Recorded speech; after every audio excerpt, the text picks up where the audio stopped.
Help keep Kinks and Beats Daily alive with a $4 monthly contribution and receive exclusive bonus episodes as our thank you to you. Visit herohabit.com/shop for more details.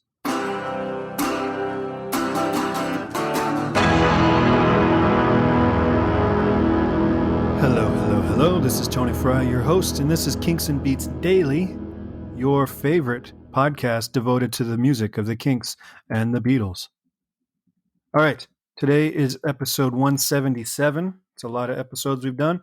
And we are talking about kind of a deep cut, as deep a cut as you can get with the Beatles, called Everybody's Got Something to Hide Except Me and My Monkey, the longest song title in the entire Beatles catalog.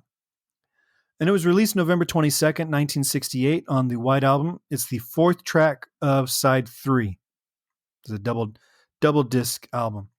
And this song is one you can point to when you want to convince those fools who say the Beatles were just a pop band that they don't really understand much about music, because from the opening chords to Paul's bass breaks at the end, this song rocks. And the 2018 remix gives it even more, oomph and power and meat on the bones.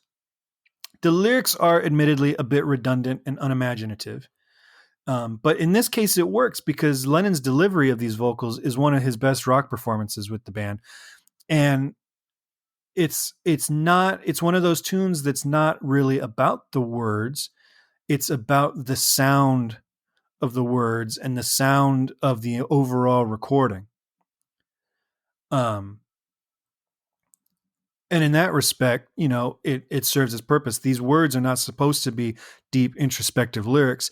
They're supposed to be a delivery system for Lennon to just scream his melody. The title was supposedly sourced from 2 places. The bit about everybody's got something to hide except me was a saying that they heard from the Maharishi, who is a figure that inspired a lot of the work on the White Album, as most of it was written when they were in India at one of his retreats. And Sexy Sadie, of course, was originally called Maharishi. And the bit about And My Monkey was supposedly a nod to Yoko, who had kind of cruelly been portrayed as a monkey in a cartoon. So there's this comic, not a political cartoon, but in that realm, that features a monkey with Yoko's face digging its claws into John. And so, John rightfully takes offense to that. This is the woman he loves, and they're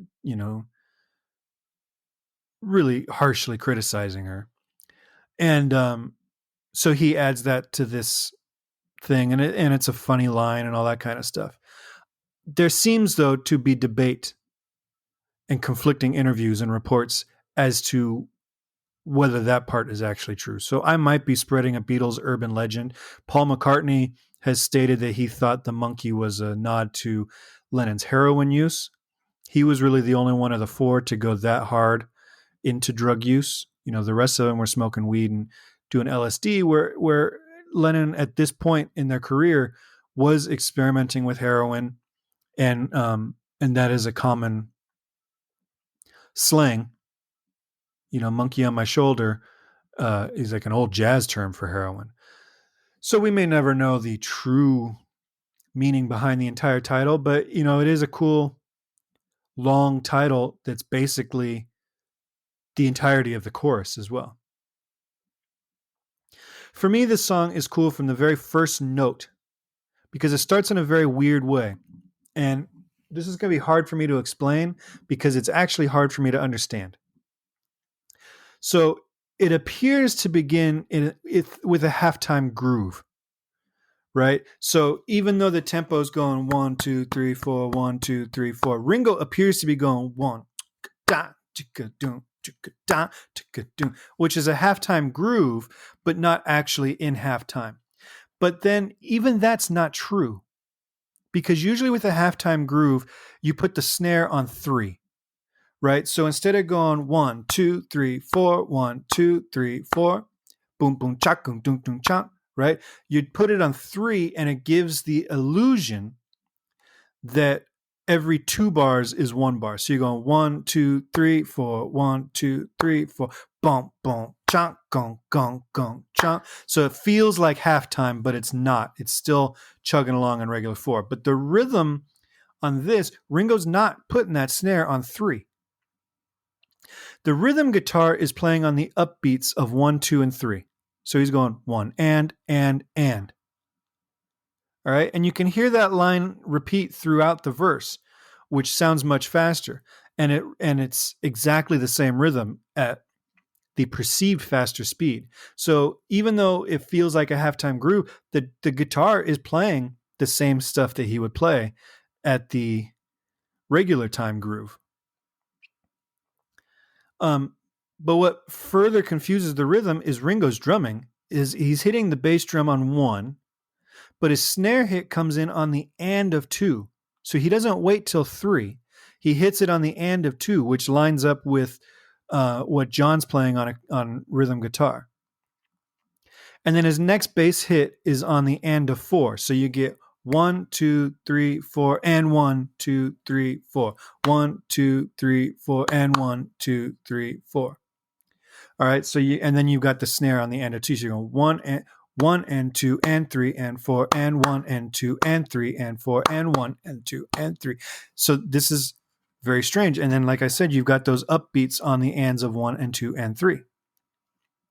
And then you've got these faint hand claps that are on, they're clapping on the and of 2, 3, and 4. So they are synced up with the last 2 bits of rhythm guitar and the bass drum. So they're going 1, 2, and 3, and 4, and. And then in the next bar, they're going 1, 2, and 3, 4, and. Bop, bop, bop.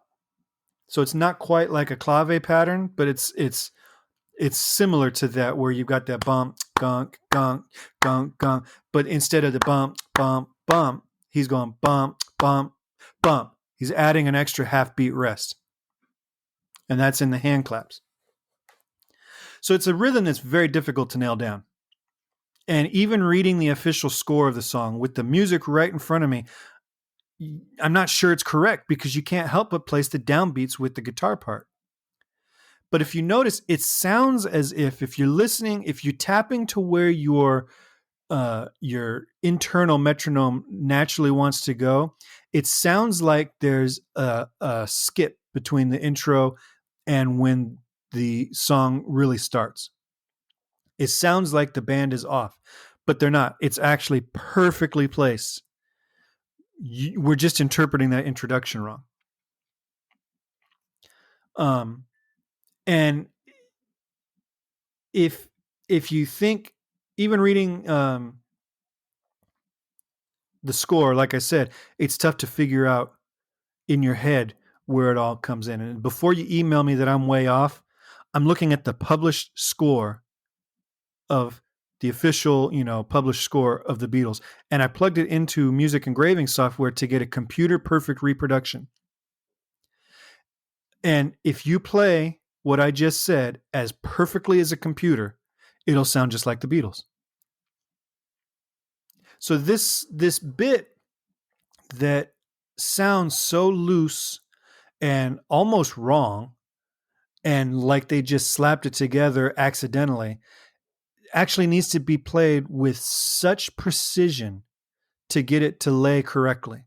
And that's really a compliment to, in this case, I think primarily just John and Ringo, because to my ear, this rhythm guitar part is a John part, and then George comes in with that lead 16th note run, when the song goes, and there's no bass at this point. So this is John and Ringo just being completely locked in and, completely in tune with each other rhythmically. This is deceptively difficult. And I forget, somebody was talking about covering this song. A progressive rock band covered this song for some tribute album or something. And they were talking about, we do all this progressive rock, complicated stuff, weird time signatures and all that. And we're blown away when we're trying to do Everybody's Got Something to Hide with how crazy complicated it is. And you have to actually sit down and study it and work on it to get it right. And a lot of great bands have tried and not been able to master. Listen to Fish did it live on one of the Halloween shows where they recreated the entirety of the White Album. And Fish, for fantastic musicians, incredible musicians, they don't really nail it in. This is a tough little thing.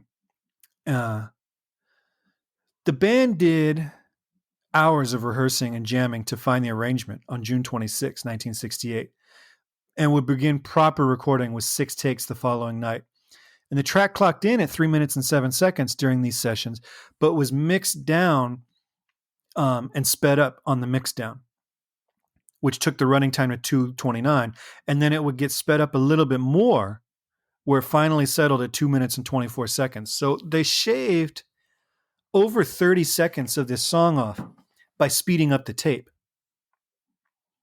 And Lennon's vocals were done on top of the sped up tape, so his voice doesn't sound all chipmunky. But this is a dramatic time shift. To drop that much time off of it, to speed it up that much is pretty dramatic. So that's why there's a lot of high end on this recording because of that. Everything about this track is high energy. It's loud. It's aggressive. Like I said, it's deceptively difficult, and it's just fun. And it may not be the greatest Beatles song of all time, but it's definitely one worth digging into because, like I said, the musicianship is stellar. Paul's bass playing on this is out of this world, and that bass break, they do a dung dung dung dung dung dung. That bass break is killer, and it's probably him playing the fire bell because he did his bass part as an overdub. So if you just look at who was available to play what, it's most likely that fire bell that's just screaming on 16th notes through the whole thing, it's most likely that is Paul doing it on the initial rhythm track. And then he goes back and does his bass overdubs later. And George is playing on it. There's no guitar solo on it, but George is basically soloing for, 2.5 minutes. So it's a good one. Listen to the 2018 remix. Because it's just better balanced for listening on headphones. And it's got that, like I said, that extra power behind it. And if you want to hear something truly interesting, track down the Fats Domino cover of this song. That's right, Fats. And I love Fats Domino a lot. He's one of my favorite of the founding fathers. But of all the Beatles songs I think his voice is suited for, this ranks pretty low on the list. And it is a very strange arrangement, but it's worth listening to. Almost as a novelty. So that's it. Everybody's got something to hide except me and my monkey. Go listen to it. Share your thoughts. You can join our Facebook group. You can email me, kingsandbeats@herohabit.com. And like, we keep saying, we are looking for your contributions to our question of what is a Beatles or Kinks song that you used to love that you now hate, or that you used to hate and now you love. And maybe this is on the list. Maybe you've grown an appreciation for this over the years as you have gotten past the silly lyrics and can just get wrapped up in the energy and in the musicianship of this track. Let me know. 925-494-1739. All the information on how to get a hold of us, how to contribute to keep the show alive, and how to reach us can all be found at herohabit.com. So go visit there. And I will talk to you guys tomorrow. Thanks for downloading.